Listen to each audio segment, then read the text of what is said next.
Queue న్యూస్లో పనిచేయటకు senior video editors కావాలను సంప్రదించవలసిన నెంబర్లు 8688926084. మొత్తం మీద ఇక్కడ మరో 5,000 పోస్టులతోటి డిఎస్సి ప్రకటిస్తామని చెప్పేసి ఉప ముఖ్యమంత్రి భట్టి విక్రమార్క చెప్తా ఉన్నారు. సంతోషం, దాంట్లో స్వాగతిస్తున్నాం చెప్పేసి నిరుద్యోగులందరూ కూడా అంటా ఉన్నారు.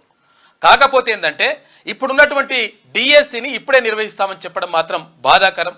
అయితే ముఖ్యమంత్రి గారు నిన్న ఒక సానుకూలమైనటువంటి ప్రకటన చేసిండ్రు. ఏమైనా ఒకవేళ ఇబ్బందులుంటే, ఏమైనా బాధలుంటే, ఒకవేళ మంత్రి ఉన్నారు కదా, మంత్రి పొన్నం ప్రభాకర్ గౌడ్కి చెప్పండి, ఆయనకు చెప్పి మీ ఏవైతే అభ్యర్థనలు ఉంటాయో అవన్నీ కూడా చెప్పండి, చెప్పిన తర్వాత మేము ఒక నిర్ణయం తీసుకుంటామనేటువంటి మాట చెప్పిండు. చాలా సంతోషపడ్డరు చాలా మంది నిరుద్యోగులు.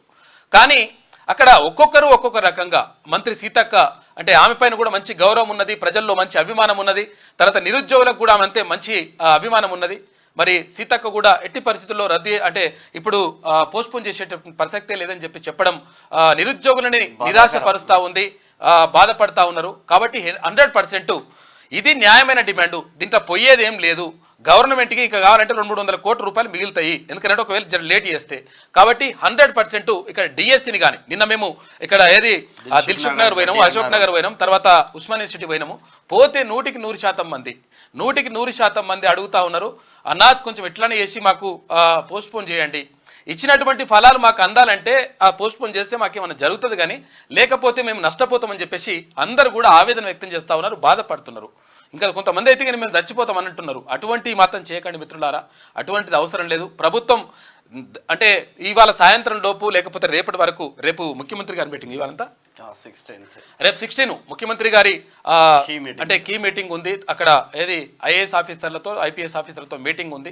మరి ఆ మీటింగ్లో తీసుకుంటారా లేకపోతే ఇవాళ తీసుకుంటారా నిర్ణయం. కానీ 100% 18వ తేదీ నుంచి డిఎస్సి పరీక్ష అంటున్నారు. వాళ్ళు బాగా ఆందోళన చెందుతా ఉన్నారు, మొత్తం స్ట్రెస్ గురవుతా ఉన్నారు, మొత్తం వాళ్ళకి పిచ్చిలేస్తుంది. మనం మంచి ఏదాం అనుకుంటే మళ్ళీ చెడు జరుగుతూ ఉంది. 100% అక్కడ డిఎస్సి కానీ తర్వాత ఇక్కడ గ్రూప్ 2కి సంబంధించి కానీ వాయిదా వేయాల్సినటువంటి అవసరం 100% ఉన్నది. ఇంకెట్టి పరిస్థితుల్లో ఇట్లా భేషజాలు ఏమొద్దు. దానికి అంటే ప్రభుత్వం మంచి చేస్తున్నప్పుడు ఆ మంచిని కూడా మనము అందించలేకపోతే అది వృధా అయిపోతుంది. కాబట్టి దయచేసి ప్రభుత్వం సానుకూల దృక్పథంతో ఆలోచించాలి. ఇక్కడ డిఎస్సి అభ్యర్థులు కానీ తర్వాత అక్కడ ఉపాధ్యాయ అభ్యర్థులు కానీ, ఇటు గ్రూప్ 2 గ్రూప్ 3 వీళ్ళ అభ్యర్థులు కానీ, అంటే గ్రూప్ 2 గ్రూప్ 3 ఒక్కసారి నిర్వహించిన ఏం కాదు, సరే పెంచాలంటే ఇప్పుడు పెంచడం అంత ఈజీ కాదు. ఇప్పుడు మనము అవసరం కరెక్ట్గా నిజంగా ఉన్నట్టుగా మాట్లాడుకోవాలి. ఒకవేళ పెంచడం వల్ల ఏది నోటిఫికేషన్లలో అంటే మనం ఫస్ట్ నోటిఫికేషన్ ఇచ్చినాం కాబట్టి ఇప్పటికిప్పుడు పెంచడం వల్ల అది కొంతవరకు న్యాయపరమైనటువంటి చిక్కులు వస్తాయి, తర్వాత కేసులు వేసేటువంటి అవకాశం ఉంటుంది, అది వేరే విషయం. ఆ విషయం అడుగుతలేదు. చాలా మంది అక్కడ అభ్యర్థులు ఏం కోరుతున్నారంటే, సరే పెంచడం విషయం తర్వాత రన్నా, నెక్స్ట్ నోటిఫికేషన్ ఏమైనా చూసుకుంటాం కానీ పోస్ట్ పోన్ అడుగుతున్నారు. పోస్ట్ పోన్ వల్ల మీకు పోయేది ఏం లేదు, న్యాయపరమైనటువంటి చిక్కులు రావు, ఎటువంటి పరిస్థితి ఉండదు. తర్వాత అభ్యర్థులే కోరుతున్నప్పుడు 100% వాళ్ళ కోసం. ఇంక ఇప్పుడు ఎక్కడ 99% మంది కోరుతా ఉన్నారు, 99 కాదు 100% మంది కోరుతా ఉన్నారు.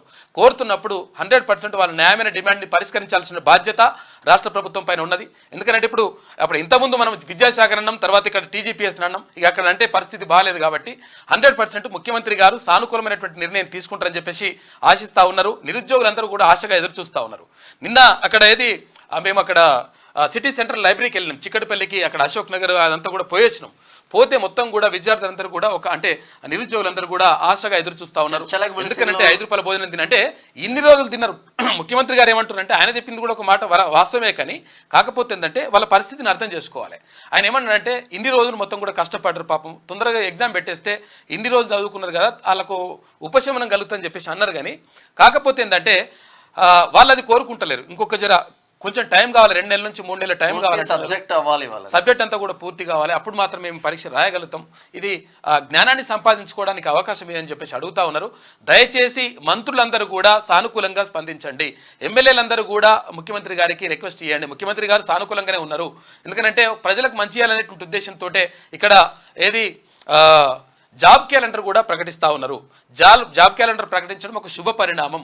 తర్వాత ఇక్కడ ఫీజు రియంబర్స్మెంట్ కూడా మొత్తం ఇచ్చేస్తాము, మొత్తం క్లియర్ చేసి పడేసి అని చెప్పేసి కూడా అధికారులకు చెప్పిండు. అవన్నీ కూడా శుభ పరిణామం. కాకపోతే ఏంటంటే మీరు ఇచ్చినటువంటి ఫలితాలు 100% ఇక్కడ నిరుద్యోగులకు అందాలంటే మీరు 1000% దీనిపైన ఇంక ఎట్టి పరిస్థితుల్లో భేషజాలకు అన్ని పోకుండా, ఎందుకంటే ఇప్పుడు వీడోడు ఇంకా వస్తున్నారు, ఇంకా రకరకాల ఇంట్లో జ్వరపడేటువంటి ప్రమాదం ఉంది కాబట్టి రకరకాల వ్యక్తులకు మీరు అవకాశం ఇచ్చినట్టు అవుతుంది కాబట్టి మీకు ప్రభుత్వం మీద వ్యతిరేకత రావద్దని చెప్పేసి భావిస్తూ ఉన్నారు. కాబట్టి 100% మీరు సానుకూలమైనటువంటి నిర్ణయం తీసుకోవాలి. మేము ఇక్కడ ఏది ప్రచారం కోసం వెళ్ళినాం, ప్రచారం కోసం వెళ్ళి పుస్తకాలను వదిలిపెట్టేసి ప్రచారం కోసం వెళ్ళినాం. మరి ఆ 3 నెలల టైం అన్నా ఇవ్వండి, మాకు 2 నెలల టైం 3 నెలల టైం అని ఇవ్వండి అని చెప్పేసి అడుగుతా ఉన్నారు.